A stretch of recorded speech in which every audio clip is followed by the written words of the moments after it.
2022. Alright, live. Live. So today's January 22nd, or January 12th, 2022. Okay. Alright, there we go. We are good on everything. Give everybody a second to get on here. Hope everybody's having a great day. Hope everybody is motivated and fantastic. First thing I'd like to do, as we're waiting on everybody, is my good friend Karen, my good friend Kathy, my fault, I didn't said that wrong because I was thinking of one of my other friends that just died.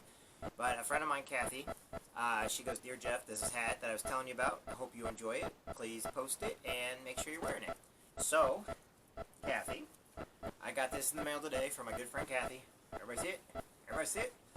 My friend Kathy got me this hat. I will have to, everybody knows that every once in a while I wear different hats on the show.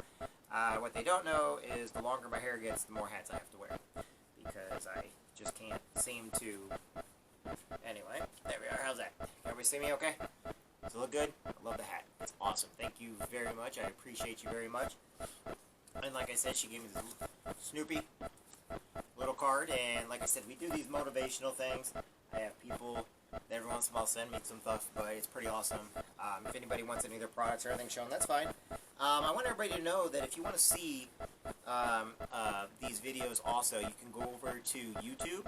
I'm actually creating an entire area over in YouTube where you can see these videos and other videos we do, from the soapbox derbies to the Great River Honor Flights to fishing for freedom to the justice system, the legal shield, the AMSOIL, to horseback riding, to Pinewood Derby racing, to Cub Scouts, Boy Scouts, the Girl Scouts, different things we do with them. Everywhere from Girl Scout cookies to pictures and painting and the art fairs, zoos, carnivals, horse shows, horse riding, different things that we do, Jeep work, sound deadening for Jeep, some of the best stuff you can do for sound deadening for Jeep, the best synthetic oils you can put in any type of vehicle. I do a lot with truck drivers because I help truck drivers on a daily basis. Everybody always wonders why I'm truckguy.org and I am a trucker.info, stuff like that. It's because I work with truck drivers and everything else. So as everybody's coming on, I always take about just a couple minutes and wait everybody. Everybody wonders why I do these long monologues at the beginning. It's because when I get on, it takes a little bit for people to know that I'm on, for people to be aware of it and everything else. And I've had a lot of people ask me in the past, why does it take so long? I also want everybody to make sure to get a good look at this beautiful hat that Kathy got me. Anyway, it's just awesome. And I love it, and it's great. And today we're going to start out with our... I made it a little too tight, though, on my head. We're going to start out today reading a course from our quote books. And the reason why I do that is, like, a lot of these quotes are just to inspire you and to push you to do better.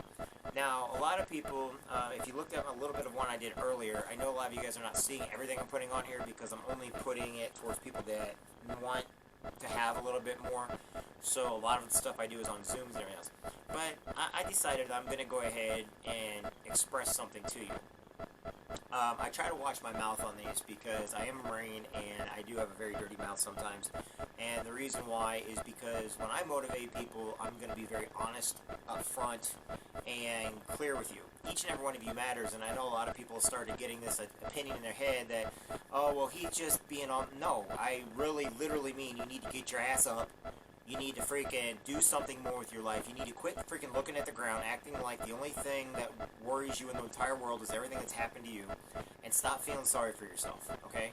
I am one of those friends that I adjust to people's feelings and moods and stuff like that, but some of you guys, you need a good swift kick in the butt because, like I said, you're actually either doing it because you're looking for attention and publicity, or you're doing it because you just are so lazy that the whole world's just ending and you're lazy and don't want to do something more. And let's face it, you exist. I'm not going to sit back and tell you that you don't, because we know who you are, we know why you're doing it, and I've had a few of my friends, I hate to say it whether or not, they were doing certain things for attention and publicity, but because we called them out and because we knew what they were doing, okay, they then killed themselves because, oh, well, they didn't because basically we pushed them to the limits.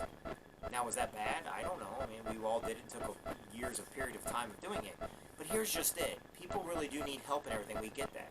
But others, they just need to be motivated. They need a good swift kick in the butt. They need to be told what to do, how to do it, okay? We're not sitting there trying to make a world full of idiots, okay, and then educating those idiots to be educated idiots. We're trying to make it to where, look, you need to take personal responsibility for yourself. What you say, do, think, and everything else depends completely up to you. It is nobody else's fault, okay? But the thing about it is, if you're in a bad situation, it can always get better. You can always pull yourself up by the bootstraps. You can always do something, or, you know, if you're just sitting there and because time's just falling by and you're sitting there, you know, you're thumb warring yourself the whole time. There's other things that you can be doing.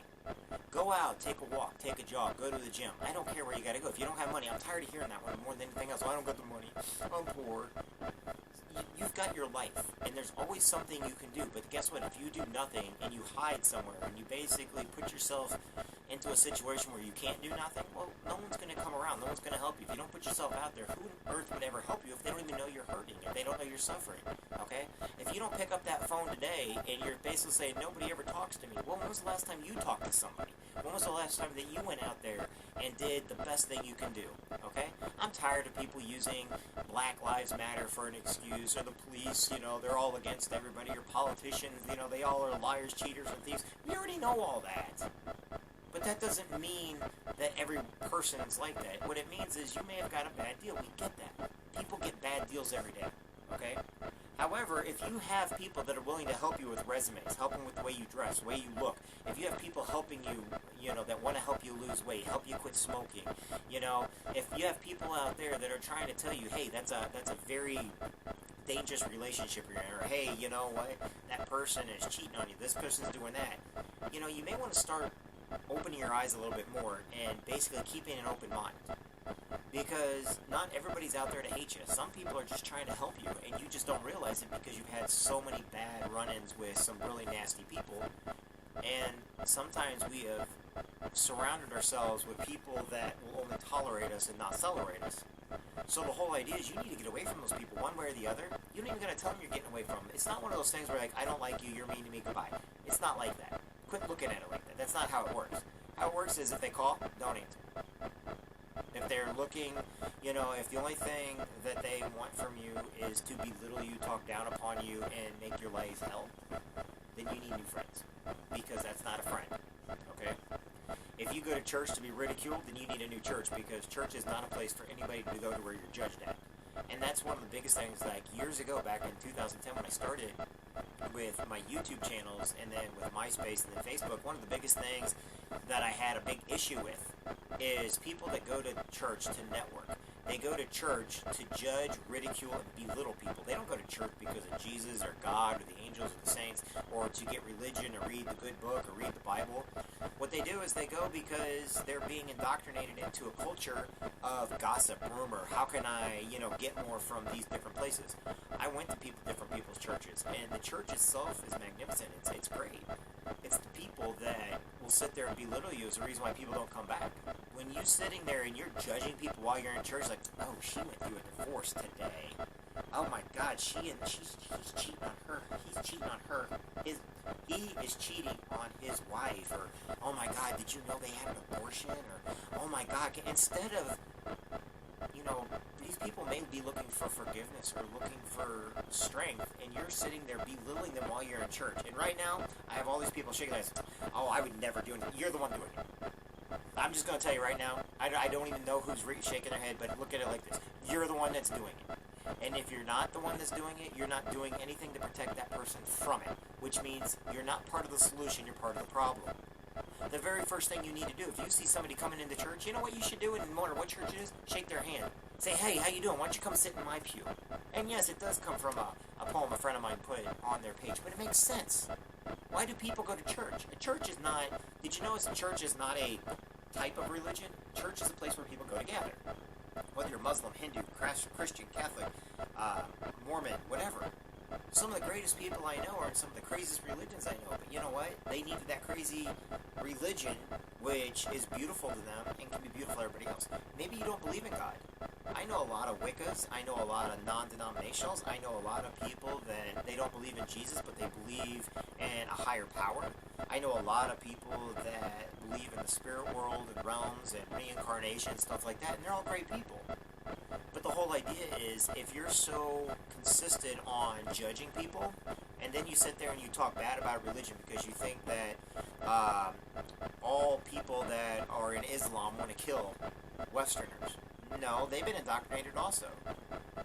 If a religion talks about killing somebody because they do not agree with your ideas or fundamentals, okay, but they need that means because they don't agree with you, you got to kill them. Then you need to get away from that religion. As simple as that. If you come to a religion where they tell you that you need to go out and spread your seed with as many different women as possible, but by the way, they're not allowed, then you need to get away from that religion. It's just basically control. It's not a religion, it's control. And, you know, I hate to say it, but a lot of the reason why we have PTSD today and we have a lot of depression is due to our religion. And it's our religious and our spiritual leaders that are supposed to be guiding us and helping us are actually belittling us and talking down upon us or talking behind our backs. Or they themselves are not leading the example and are out there lying, cheating, and stealing. And we know about it, and they know we know about it, but they just don't talk about it. And so we all now think it's okay to go do that. You know, that's the reason why we need to bring it, and we need to basically take another look at ourselves and bring it back into the home. You know, we need to start looking at our moms and dads as heroes again. We need to start looking at our firefighters and our police officers as heroes again. We need to start looking at our school teachers as heroes. And if somebody acts up in the classroom, okay, we need to start defending and getting behind our teachers. We need to look at our nurses and our nurse practitioners and our OBYJ, you guys know what I'm trying to say. And we need to get behind them and start saying thank you to them. We need to start telling those men and women that are driving truck every day, hey, you guys are over-the-road truckers. You know, we need to start looking, if you're in a truck and looking out and you see a little kid pulling your hand down like that, we need to start blowing the horn once again to make those kids smile. Why? Because it means they're looking out the window instead of looking at their iPad or computer or phone, and instead they're looking at what's going on around them. See, sometimes it's not the idea that we're so focused on our tablets and our phones and everything else. It's we don't see what's going on around us anymore. It's easier to escape into a reality that's not real. Now, there's nothing wrong with iPads and computers and everything else. That's what we're on right now. But it is when the only thing we know how to do is when we go hide now, we go hide in our computers. It used to be people that knew how to read would go hide in books. And those people that went hid in books actually started getting a pretty better education than us that did not go read books. But you want to know something? Those books didn't have another thing at the very end that would take you to another. In other words, that book didn't trap you. The book always had a beginning and an ending. If it didn't have an ending, we wanted the next book to come out. Hence the reason why I tell people you need to read more. The more you read, the more educated you become, okay? Most of the people I know that argue with me, they think I'm a one political side. I'm actually not. What it is these people that start talking to me and they ask me different questions.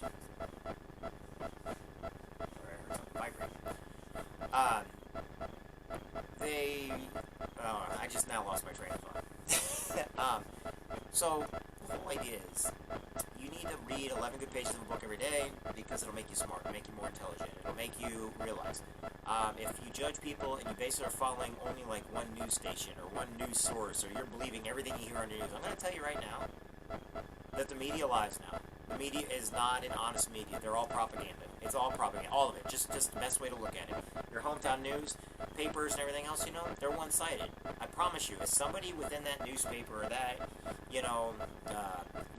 news outlet gets in trouble, you're never going to hear about it. But somebody else gets in trouble, and they're going to tell everybody about it. So it's one-sided. They only will show the news they want to show. They're not neutral. News is not neutral anymore. You got to have at least, I'd say 9 different news sources on the web that all of them have a different type in order to get the full spectrum of the news. So that being said, let's go ahead and get started now. Because I know as everybody's coming on, I want everybody to know this. Even though I can kind of go out and I get really hard on people and everything else, there's nobody out there that you cannot forgive. There's nobody out there that you cannot tell that they matter, or that you can pray with, or that you can, stand next to. Don't stand in front of me because I may not follow you. Don't stand behind me because you may get lost. Stand beside me so that we can do it together. And I invite anybody to call me that's having depression or anything else. I invite anybody that wants to go to church with me on a Saturday or Sunday, or maybe you want to go to your church but you don't have anybody to go with. Call me. I'll go with you if I don't have anything else going on. Maybe you should ask somebody. Maybe instead of start thinking that nobody cares, maybe you're the one that needs to voice up and be like, hey, we need to get up and going. We need to start doing this. I promise you those with depression and PTSD are not going to reach up to you. I don't care whatever you guys say. People that say that goals don't matter and they don't mean anything, they do. They mean everything. They just don't mean everything to a majority of people. It's the individual that those goals matter to. Alright. So, let's get started with the leadership, everybody. Here we go. Ideals are like stars. You will not succeed in touching them. But like the seafaring man on the desert of waters, you choose them as your guides, and following them you will reach your destiny. Carl Schurz. Be not content with the commonplace in character any more than with the commonplace in ambition or intelligence attainment. Do not expect that you will make any lasting or very strong impressions on the world through intellectual power, without the use of an equal amount of conscience and heart. William Jet Tucker. Anonymous. If the dogs are barking at your heels, you know you're leading the pack. And this one's by Albert Schweitzer. I don't know what your destiny will be, but one thing I know, the only ones among you who will be really happy are those who will have sought and found how to serve. Okay. Set that for later. Let's get into Jim Rohn, The Treasury of Quotes by Jim Rohn. We are on happiness right now. You guys ready for happiness? Alright. We all need a little bit of happiness, right? I mean, hoorah. For all you out there, only certain Marines will understand this one. Woof, woof. Woof, woof. Okay. Learn how to be happy with what you have while you pursue all that you want. Happiness is not an accident, nor is it something you wish for. Happiness is something you design. How sad to see a father with money and no joy. The man studied economics, but never studied happiness. The greatest source of unhappiness comes from inside. Happiness is the art of learning how to get joy from your substance. Happiness is not something you postpone for the future. It's something you design for the present. Health. We're on health now, and then we will get into our book. Some people don't do well simply because they don't feel well. Some people take better care of their pets than they do themselves. Their animals can run like the wind, and they can barely make it up a flight of stairs. Make sure the outside of you is a good reflection of the inside of you. Treat your body like a temple, not a woodshed. The mind and the body work together. Your body needs to be a good support system for the mind and the spirit. If you take good care of it, your body can take you wherever you want to go, with the power and strength and energy and vitality you will need to get there. Take good care of your body.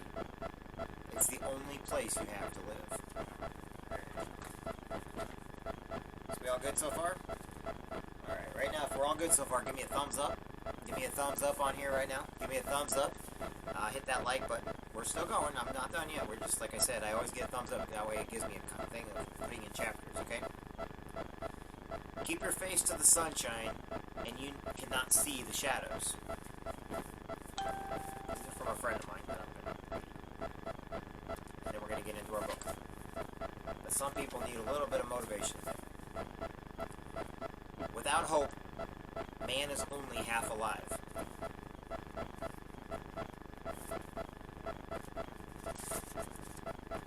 Give me a second.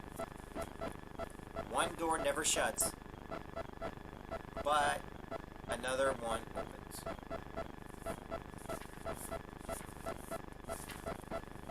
With every rising sun, thing of your life is just begun. With every rising sun, thing of your life just begun. Okay. Sorry, that was something. Alright, let's get into this. Now remember, for my team book right now, we are, for the month of January, we are reading the book Why. and you guys can go back on here and look. I'll probably put that on Facebook and my YouTube and my Instagram pages. No Instagram, I didn't forget about you. I see you right there in front of me. I just want you guys to know that the reason why I do chapters at a time, that way you can go back and look at them. And whenever I say to give the thumbs up, it's because then you can actually fast forward and find out where we start reading the next chapter at. So right now, we're the Go-Giver. This is the blue one, not the purple one. Remember, we just finished the purple one up. A little story about what matters most in business by Bob Berg and John David Mann. Okay? And we are on chapter 5, The Heart of the Operation. And it's page 39. Wednesday morning, when Ben asked the young man at the front desk for directions to Augustine's office, the fellow said, "Oh, you'll probably find him somewhere in service. The floor 2 through 7. That's floors 2 through 7. 2 through 7? Ben wasn't sure. He'd heard this right. But that's practically every floor in the building. The young man grinned and said, "You want me to page him?" Ben waved his hand dismissively as he turned away from the front desk. "It's okay, I can find my way." As he headed toward the bank of elevators, he overheard the young man mutter to another employee, "That's the guy who says we're such a great company." But it was not lost on Ben that, while employees were all being polite to his face, the currents of suspicion ran deep.